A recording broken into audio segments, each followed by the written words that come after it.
An improved version of the Learning Agreement is being introduced for surgical trainees with the new surgical curriculum from August 2021. This guide describes how it will change, how it should be completed, and how it will work with the new Multiple Consultant Report, or MCR.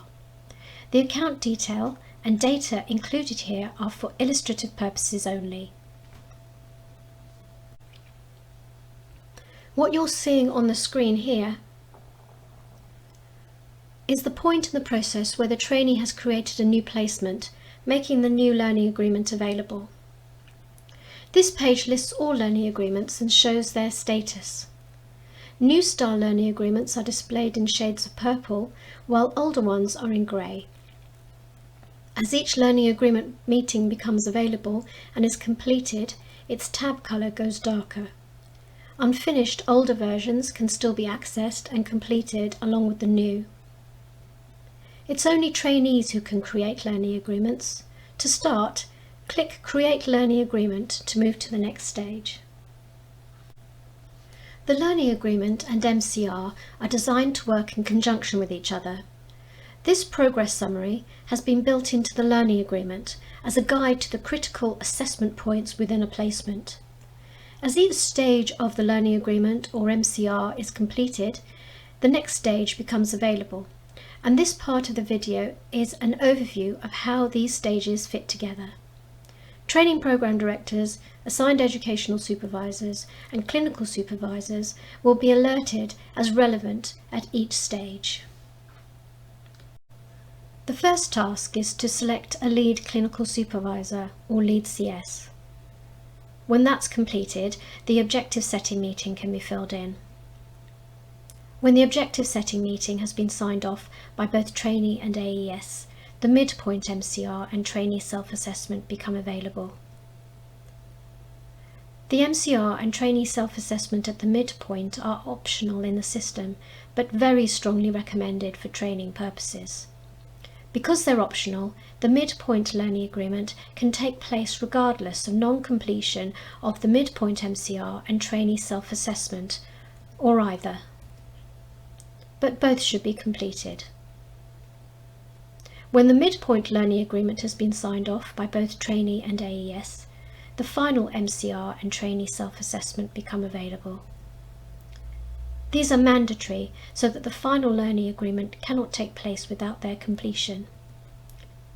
AES and trainee sign-off of the final Learning Agreement meeting, which has been combined with the AES's end of placement report, is the end of the process, when the Learning Agreement is completed for that placement. When you select the icon for the lead CS, the next screen will show the names of trainers the trainee named as CSs in this placement. So it's important that trainee placements name all CSs so they're all included in the MCR. There should be at least 2 CSs for the MCR to be viable, and there's no maximum number. When AESs act as CSs, it wouldn't be ideal for them to be selected as the lead CS because the 2 roles have separate oversight of the MCR. Select one of these names as the lead CS. The person selected should have agreed in advance that they will take on the role, so that it won't be a surprise when they receive an alert on their ISCP dashboard along with guidance about the steps and responsibilities for doing it. Click the green button to save your choice.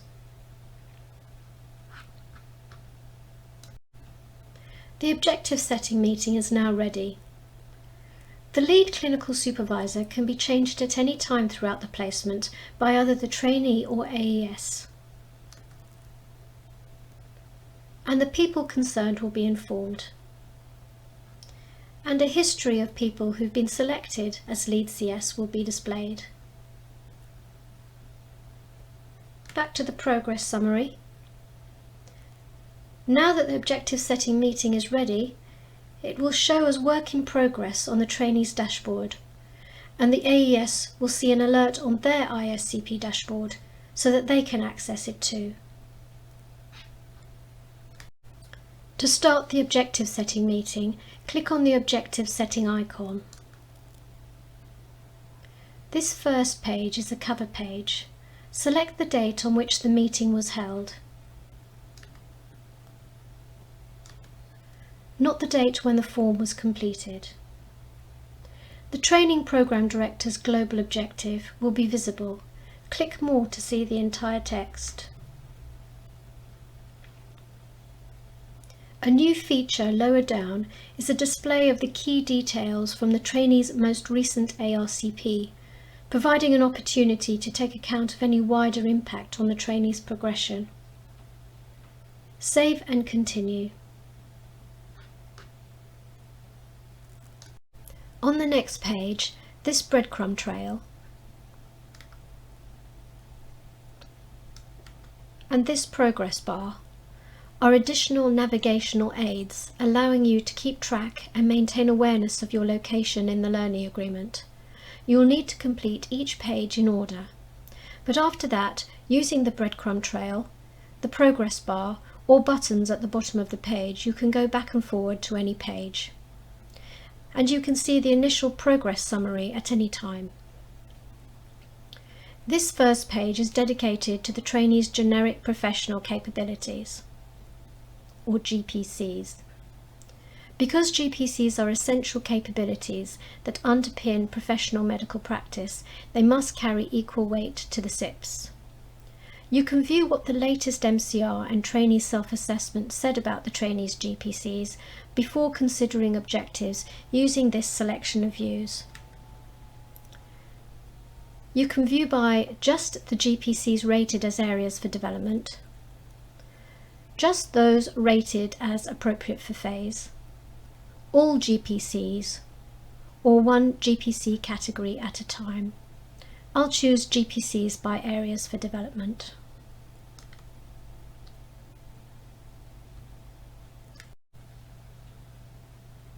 What's now displayed on the left is the latest MCR, and on the right, the trainee's self-assessment, allowing comparison.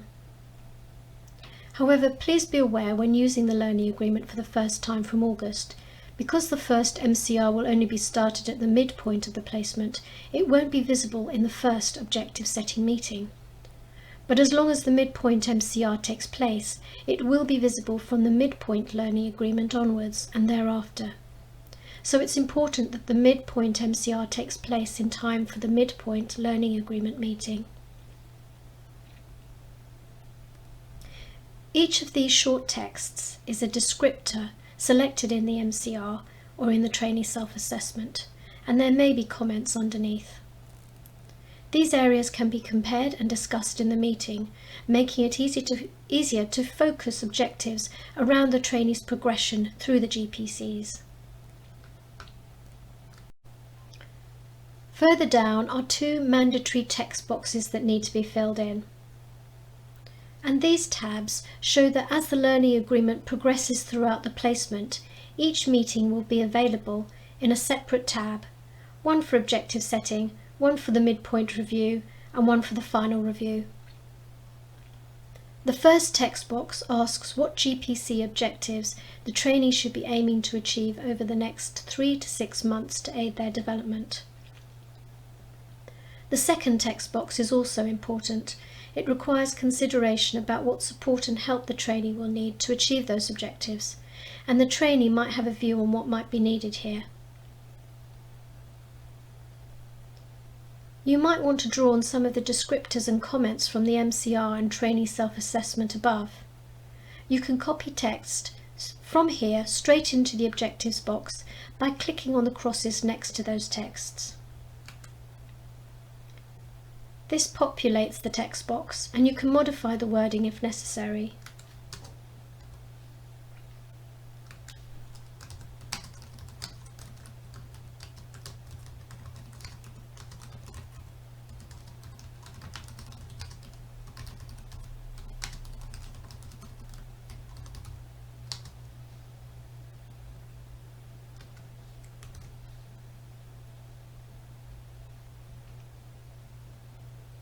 Save and continue to move on or to come back to later. Now that the GPCs are done, we can move on to the SIPs, as shown in the progress bar. Unlike the GPCs, which are dealt with as a whole, each SIP has its own objectives page.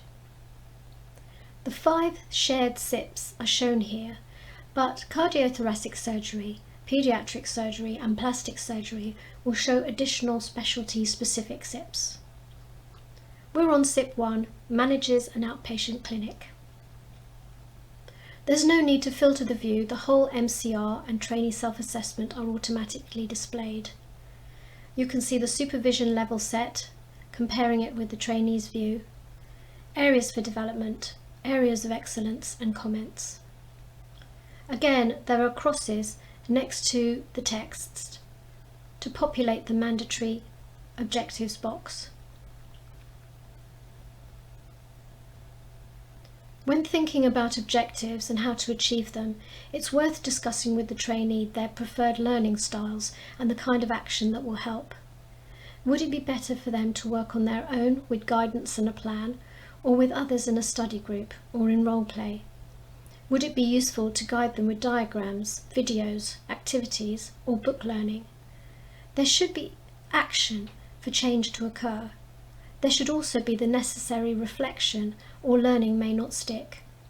Even with this, trainees may need help understanding the bigger picture, so discussion with a trainer may be needed. And the trainee's view is very important, of course. And all objectives should be SMART, specific, measurable, achievable, relevant, and timed.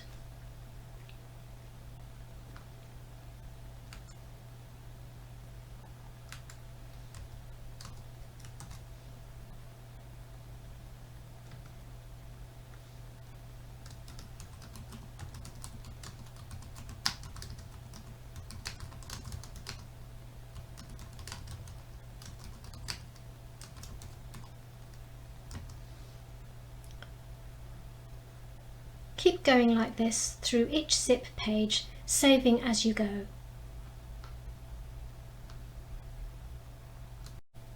When the GPC and SIPs pages have all been worked through, all the content is displayed in a summary page. This provides an overview of the whole meeting, and you can modify the content here and it will change the previous pages accordingly. When finished, click Save and Continue. The final page of objective setting is the sign-off page. There's a space for trainee and AES to make their final comments. Then they can sign off separately or together by the AES adding their password.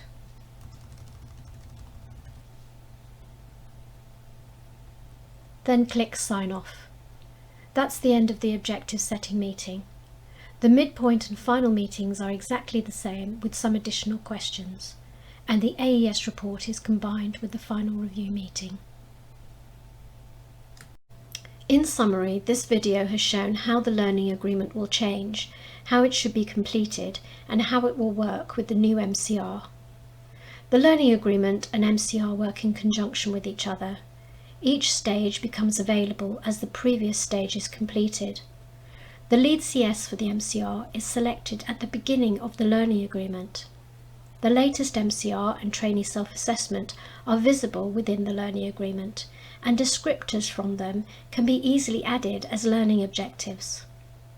The learning agreement has been streamlined so that the AES report and final review meeting are combined. Overall, the new learning agreement should make it easier to focus objectives on the achievement of GPCs and SIPs, directing progress towards readiness for day one consultant practice.